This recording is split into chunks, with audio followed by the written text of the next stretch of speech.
All right, welcome in. Sports Untapped. Make sure to like, to subscribe, to hit the bell at the bottom, which notifies you of new content. Of course, we got plenty to talk about, Mitch. Got plenty to talk about. How you feeling about your Patriots here? 11 practices into training camp. First preseason game on the horizon. Friday. Uh, you had big, bold feelings about this team and their win total. Last year, 4-win team. Year before, Mm-hmm. 4-win team. We did on our Yep. radio show our way too early schedule predictor, and I believe you had 12 wins slotted for the Patriots. Las Vegas, the Yep. I said books. 11, Yep, 12. the books. Vegas. They have the over/under set at 8.5 wins. They're favored so far in 11 games. Zero last year, a big fat zero last year.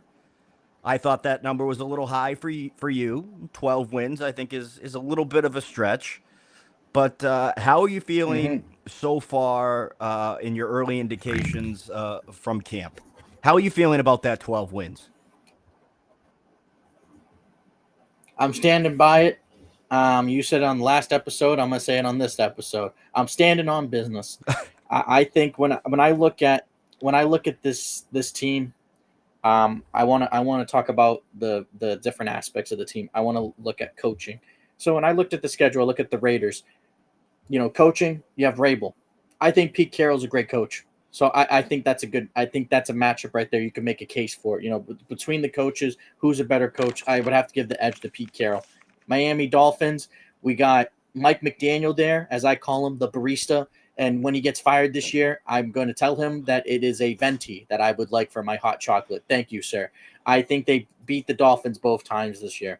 The Pittsburgh Steelers, Aaron Rodgers, as I call him, he does not scare me. I don't think the Pittsburgh Steelers. I think he's done. He should have retired after his last year in Green Bay. The Jets was a terrible experience. I don't think this is going to be any better now.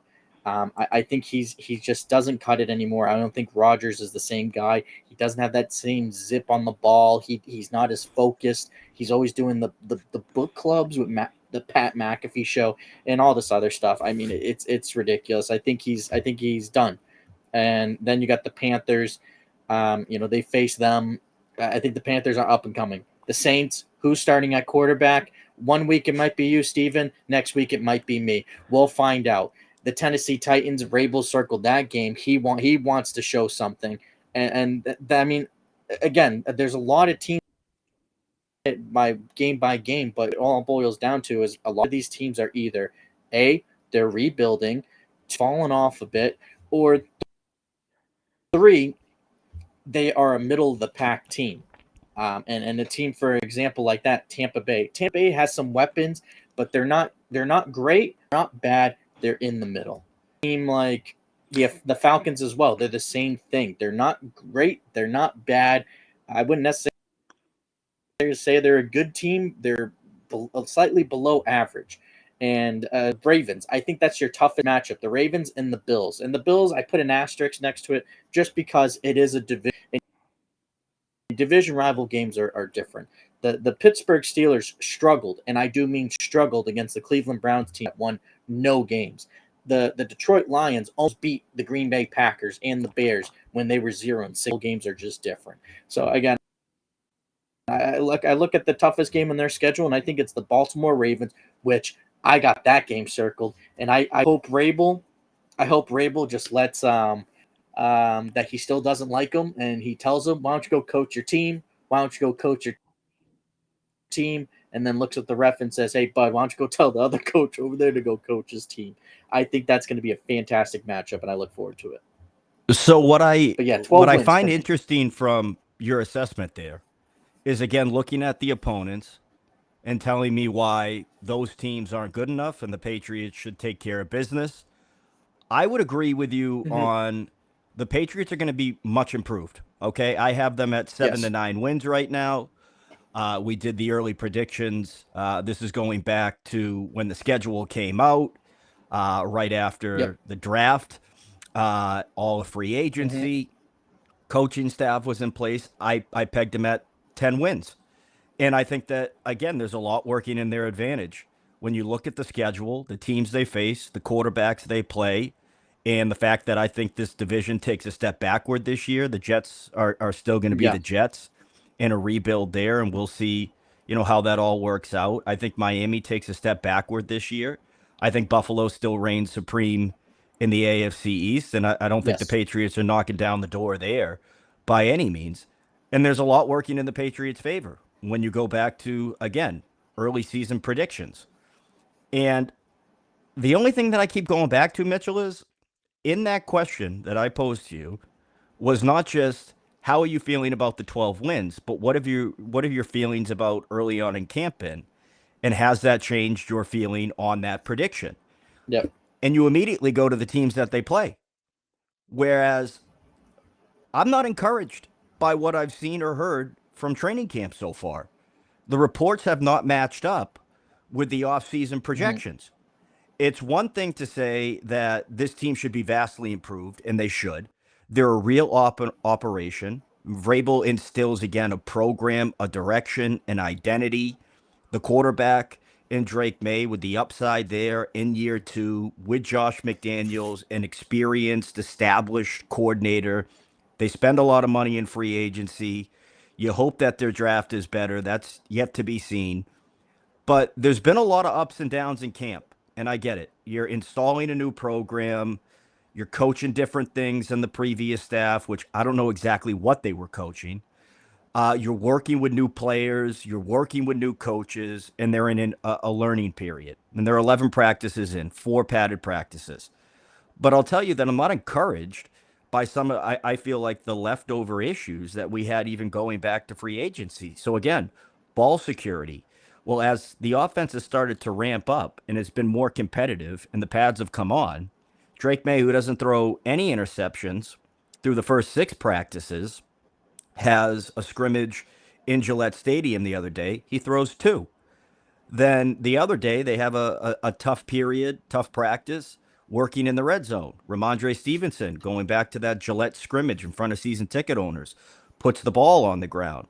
So I look at, again, the turnovers, the ball security, which, again, for a team like the Patriots is what is going to kill them. And Vrabel has talked about, again, eliminating bad football. You can't win games until you stop beating yourself. And Belichick has said that over his tenure here. It's nothing new. So listen, I'm not panicking. I'm not pressing the eject button on what I expect this team to be and for them to clean up some of these issues. But again, I look back to the offensive line and I keep harping on this. When we talk about make or break it for this offense and it needs to improve, I expect it to improve. It starts up front with the big fat guys. And when you look at that offensive line and how they addressed it in free agency and in the draft, I don't think that they did enough. I don't think that they did enough. And I'll start with their 4th overall draft pick, Will Campbell, who has not been exactly impressive so far in camp. He's struggled in one-on-one drills. He's struggled in pass protection.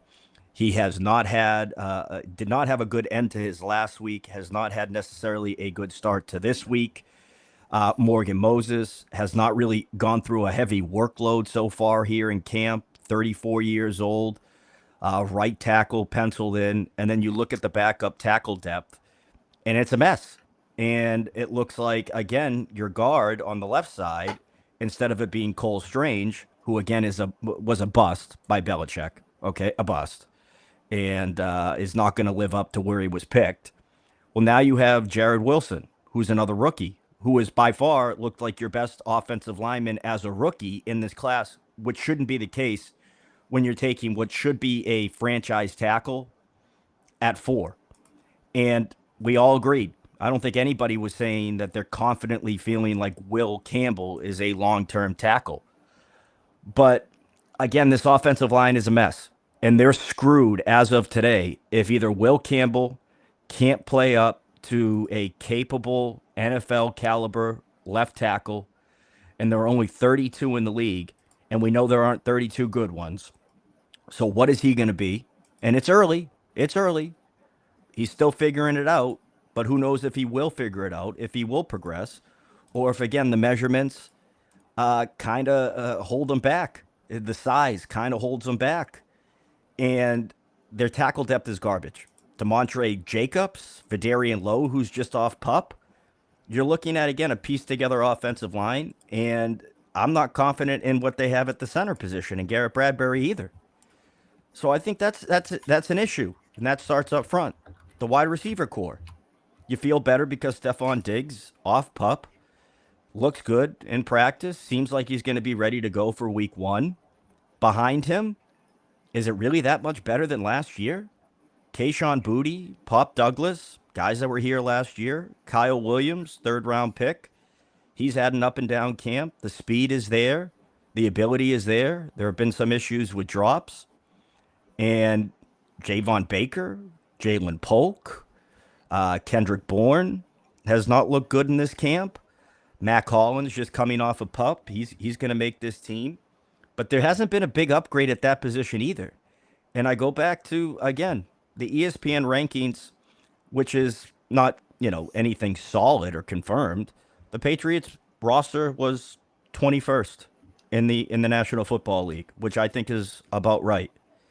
So you're leaning a lot on Drake May and how he looks in this Josh McDaniels offense, which we're still not sure what is going to look like. And a lot of indications from what I've heard is that Josh McDaniels is running something very similar to what he ran in the past. And I believe in Josh. I do. I think he was a good hire, not a great hire. And I do think that he will tailor this offense.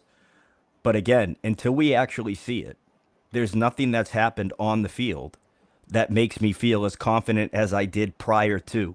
And the Patriots used to sell you a mantra. You can win in free agency, you can win in March. That doesn't necessarily translate to wins during the season. And I think a lot of what we're basing our expectations off of is the coaching staff, which is why I say the optimism is so high in New England because of Vrabel, because of Mike Vrabel. He raises the floor. Mike Vrabel and the entire coaching staff. And I think some around here are so comfortable and familiar with Vrabel from his playing days and Josh McDaniels from his days with Brady that they maybe puff that up a little bit. And I feel good about Vrabel. He was spot on right hire. I have full confidence in Vrabel. It's why I believe this team is in the 7 to 9 win category. Because you look at the roster, it's mediocre at best. So what are you doing? You're asking your coaches to again Compensate. compensate. Yeah, perfect word. Compensate. The best coaches in the league can get the most out of average talent. They coach them up, they work around them, they work with the issues, they teach it up, they scheme it, and I think that's the reason for the optimism. Now there are other reasons. Don't get me wrong. Okay, there are other reasons. Potentially an improved offensive line on paper with Diggs, an improved wide receiving core, Drake May in year 2 with a good, capable offensive coordinator, a shut down secondary with Christian Gonzalez and Carlton Davis. Another concern, by the way, Gonzalez out this week, hamstring. Carlton Davis has really been a non participant for the first few weeks here at camp. He's out this week. Marcellus Dial, a kid that 2nd year was having a pretty good training camp. He tore his ACL. I think that there are just a lot of things that people are glossing over at this point that, has the concern. I think really what people are falling back on is the coaching. Yeah, again, like that was the first thing that I mentioned, the coaching, because I think it was the biggest change this season. Um, just because we've been so used to Bill and the Patriot way and yeah, Mayo was there for a year, but I mean, what happened during that? Really nothing. Um, so Vrabel is a breath of fresh air, and to go off your point with the offensive line, like I look right now at the interior, you got Owenu, Garrett Bradbury, Cole Strange. Those are the guys that you have there, and this is on the unofficial depth chart. And then you have Jared Wilson, who you drafted this year. He's someone that I expect to take over the Cole Strange spot at the left guard on this depth chart. Obviously, he's been playing at that spot, and they said he's been doing great. So that'll definitely be the case.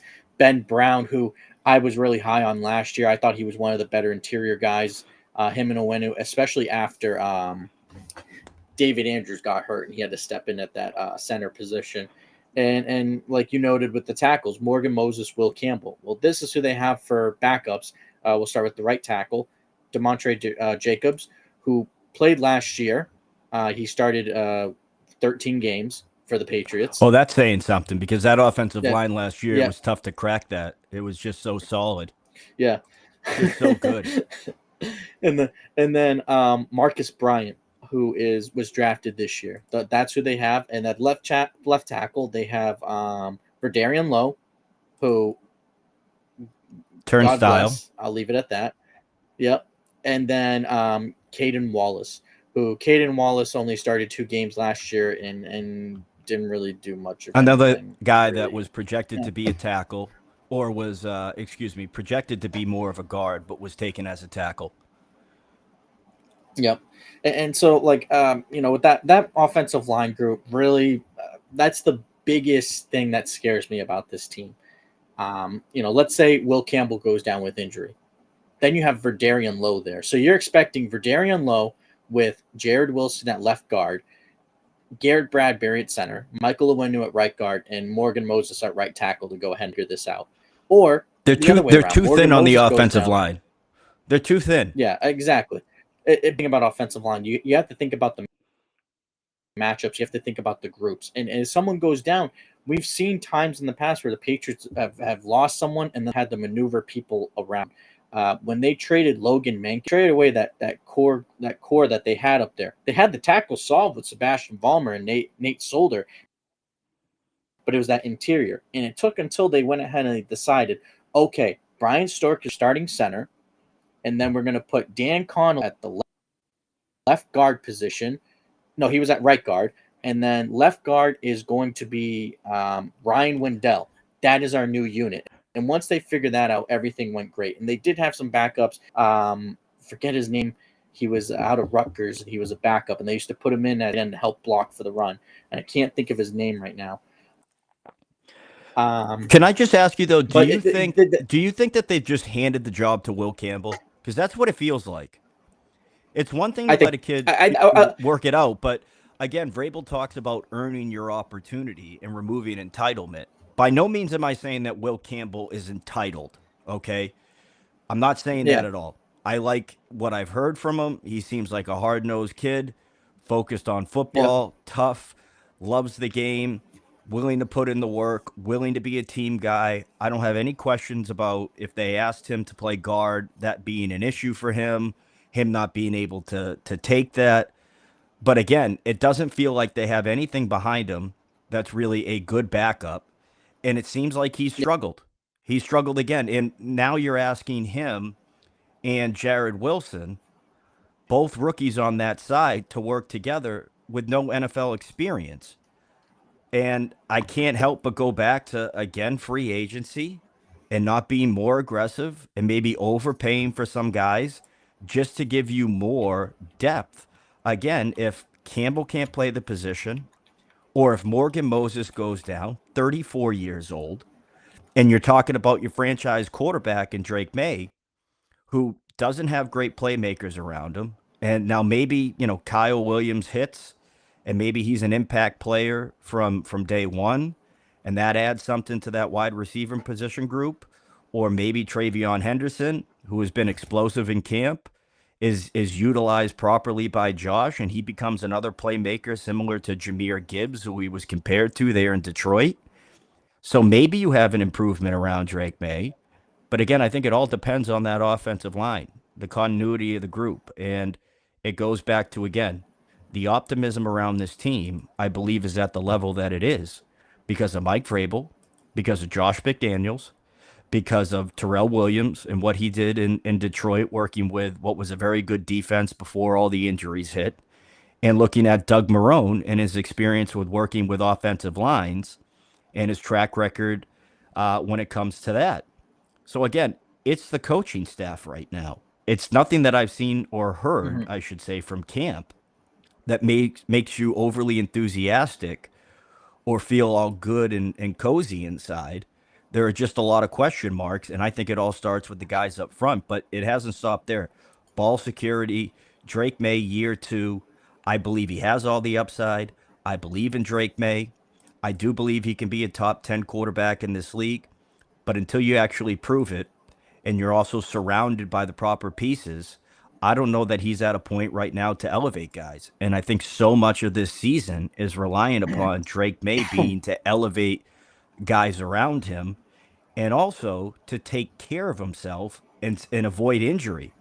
And the durability aspect with his play style and the offensive line looking how it's looked so far, knowing what it was last year, and hearing the message from Foxborough, take care of your body, take care of your body, be smart, take the profit, don't risk it, don't stay in the pocket too long, don't just take off and run. I think a lot of that is dependent on, again, what's in front of him and how quickly guys can get open, how it's schemed up. It goes back to the coaching. And until he's proven it, it's an unknown. Is it fair to say that? Yep. It's not Jaden Daniels Yeah, I think coming it's fair in. to say that. It's not Jaden Daniels where you could look at last year and say, the guy's a stud. He's the real deal. Okay. He, Hmm. he, he won big games, won playoff games, made big throws, good in the pocket, protected himself for the most part, but he missed some time too. And Drake May got concussed last year. And I'm sorry, I just don't feel great about Josh Dobbs behind him filling in Yeah, any, I real amount of snaps, real amount of games. yeah, and I got the list here. These were all the available tackles that we have there, and let me zoom in a little bit. Oh, wrong thing. Um, There we go. I see you getting bigger. okay. Yeah. Getting So excited. It's there getting we go. bigger. We have yeah. So we we got here. We got Jalen Moore, who this was not someone that I expected for the Patriots to be in, but Cam Robinson, and I remember us Yep. talking about him at nauseum. And I forgot what I had said, but I remember sending you a text, and I was like, "This is how much I would pay him." And I think I had, if I had to take a guess, I think I had a 5-year deal worth $100 million, and I said just pay him $20 million a year. But he signs a 1-year $12 million contract with 10,750,000. Now I know the problem is motivation, staying motivated and being happy where he was. But the guy, if I remember correctly, played in Jacksonville, so like I Listen, think it, that's where it he was wasn't an before. extremely, So talented, deep tackle free agency group. It wasn't. And yeah, there are it not was a lot not. of Yeah, great options out there. But when you leave but still, yourself when you're so in the void of, yeah, predicament, exactly. You're in a tough spot that you have to overpay, pay the suck tax, and pay for the necessity and the yeah, need. And I like the yeah, signing of Morgan Moses. I applaud them for that. I think it was a yep, good move. I just think having more depth at that position instead of what they have yeah.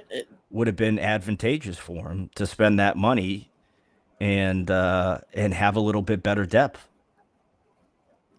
And something that we had played around with prior to the draft is we had mentioned, what if you get your left tackle via free agency? Then how do you approach the draft? Do you get someone later on that you can develop behind this guy, or do you still draft high at the position? And I think that we both agreed that, well, if you let's say you got Cam I Robinson, still would have. I well, still then you would have. go ahead and you get I still would have wanted them to address tackle in the take draft. Now, then I think it would have. yeah, but I'm saying Okay, draft so late, maybe trade draft like back. third, fourth Maybe round, trade yeah. back. It would have been Well, different. well, no, It no, would have I been was different. yeah. Or it could have been. When we talked about it Yeah. last time, when we talked about it on air, we said if you get Cam Robinson, you can draft a guy late and develop him behind Cam Robinson. And same thing with the right tackle position too. You draft someone late, maybe not like sixth or seventh round, but third, fourth round, and then you let them sit a year or two behind and allow for them to develop. You play them in preseason, you see what they're like in training camp, etc., and then you just go from there. Um, but they didn't spend that, and I wonder if Will Campbell, like you said, the plan was to just give him the job the whole Can we time. agree that a good portion of how this season goes for the Patriots depends on Drake May and his play? And if he's able to take that next step in his development, if he's able to again end up trending towards a top 15 quarterback, and Yeah. being able to elevate guys and stay on the field and clean up some of the turnovers, keep the accuracy, the Yeah. mechanics. So I think so much of this season is relying upon It Drake is May, and I heavily. think Yep. it's fair for people to have questions about that. I think it's fair for fans to feel excited and confident about what they saw from Drake May given his situation last year. But I think that sometimes people act like they already have the proven commodity at quarterback. And I think it's fair to say, I want to see how this season plays out and how the growth actually takes place or doesn't take place with a real coach, with a real staff, and with at least a, on paper, and this is why I say on paper, an improved surrounding cast, which I don't think is all that much improved. I think it's partially improved, which again comes back to Drake May being able to play smarter football, be more careful with the ball and protect it a little bit better, Hmm. but also be able to take that next step in those explosive plays and those smart plays and staying Hmm. healthy. So I think a lot of this season is relying upon Drake May, which is no surprise, NFL quarterback, like duh. So I'm not saying anything here that's going to break the internet, but I think it's also fair for people to say, well, okay, I can understand some of the concerns, especially surrounding him, and a lot that's up in the air with the offense, offensive line, wide receiving groupings, coordinator, what the offense looks like, how they incorporate it, how he works in a new system, how he picks it up. Is he able to clean up some of his mistakes from last year? I think it's okay to have tempered not expectations of Drake May, but have fair questions about Drake May. And that's not to say, by the way, that I'm out on Drake May or down on Drake May. I'm not. In fact, I'm big on Drake May. I'm a believer in Drake May. I think he will be able to do these things. I just haven't seen anything But take it's just place in practice that makes me all that much more confident than I was a few weeks ago. yeah, and it's also, we just haven't seen it because his first year, the guy was running for his life. He didn't have time to really sit there and try to dissect the defense or try to, just do the things that are required to play said position.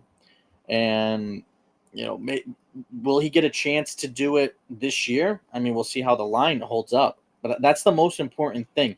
When you look at teams with rookie quarterbacks that have success early on, it's because of just how the offensive line is built. You look at Mark Sanchez and the Sanchez; they had a solid offensive line led by the likes of DeBrickshaw Ferguson, Damian Woody, Nick Mangold, all Pro Bowl talent guys, and they ran the ball and they gave him time in the pocket to sit there like a statue and throw the ball.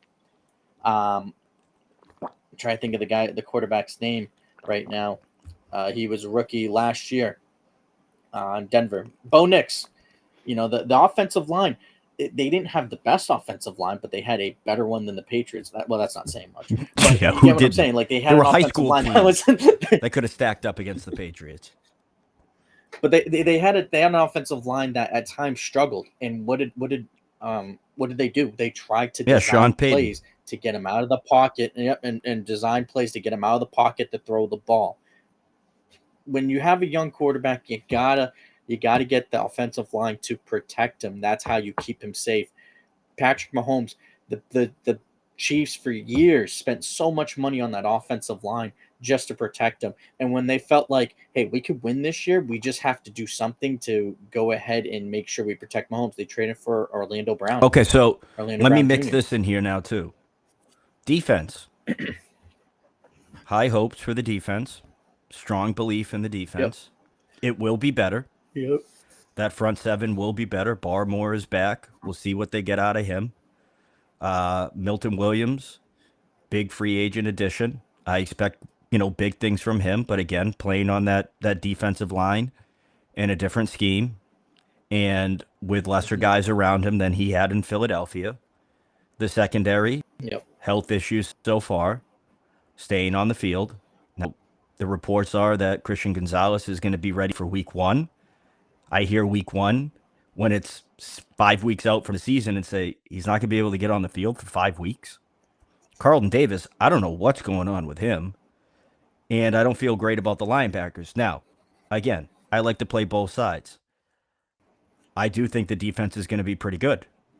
Yep. But I think another big aspect of, again, the expectations for this team is Mike Vrabel, his defensive background, Terrell Williams coming over from Detroit, all the free agent additions in this defense, which was looked at as a top 10 defense prior to the start to last season, and then just couldn't do anything right last year, which I think a lot of it went to the coaching. Not all of it. Guys did not Yes. play to their capabilities, but a lot of that went to the coaching. Well, again, health. What is what's the greatest asset? Okay. Durability, being able to be out there, Availability. being able to play, availability. There you go. So I think that's a storyline that I don't think got enough attention in the offseason, just how much pressure was on this defense. Because if the offense even takes a step forward, okay, and they're able to score in the low 20s, which I think is a realistic average for them, right? 22, 23, 24 points per game, up from Yep. 17 points last Yep. year. You're still going to have to hold teams in the low 20s, win low scoring games. And that's something that I think this defense, when healthy, is capable of. But let's see how it all plays out. Yeah. Health is obviously something you can't predict that. No, you can't. You can make No, but they're not assumptions. off to a great start. Yeah. And we've seen Christian Gonzalez. Let's not forget his first year. I think he played 3 games and he was done. So, he has that on his record. And game last year, so that was great. But rookie year, 3 games and he was done. And this was right after he had that great game against Miami, and they were saying, could he be a potential defensive rookie of the year? Gets hurt. So it's there. It's happened before, but Carlton Davis, what's going on with that either? I haven't seen anything. I will say he's been around for a little bit, so he knows how to take care of his body, but still would like to see him out there at work with some of these younger guys, especially with Christian Gonzalez out right now with an Alex Austin or and I know they just had an injury Also, to be on the recently field too. with a new team. I mean, I Yes, think that there's too. there's that's a big aspect of this too. How you assimilate to a new defense and a new team. The ability is there, but understanding the scheme, having the communication, which was a huge issue last year, breakdowns in that secondary. I think that's tremendously important. So all I'm saying is I'm not moving off. I'm not pressing the panic button. I'm not ejecting on, my feel about this team. It's early. There's plenty of time to improve, to work things out, to get on the same page, to get healthy. Um, and they have a soft start to their schedule. But I just think that sometimes people have glossed over some of the concerns, which I think are realistic and I think are also uh, plenty worthy of talking about. All right, Mitchell, Mm, we will do a prediction after the third preseason game. Okay? We'll yep. revisit this when more is concrete, when we have a better understanding of how they handled the preseason, what guys look like in real game action and joint practice, how things have worked their way through health wise, and we'll revisit our predictions. Shall we do that?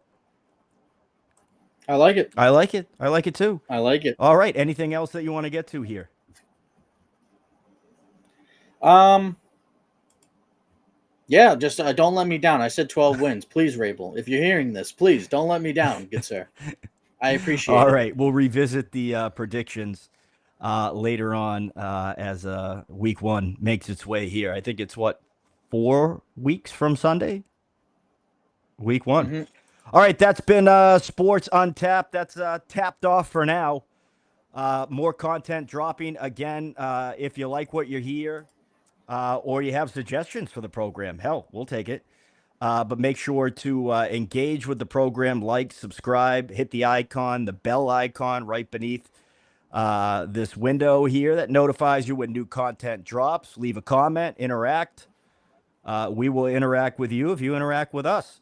So we'll be back with more Sports on Tap, but that's it for now. Thank you very much. We'll talk to you later.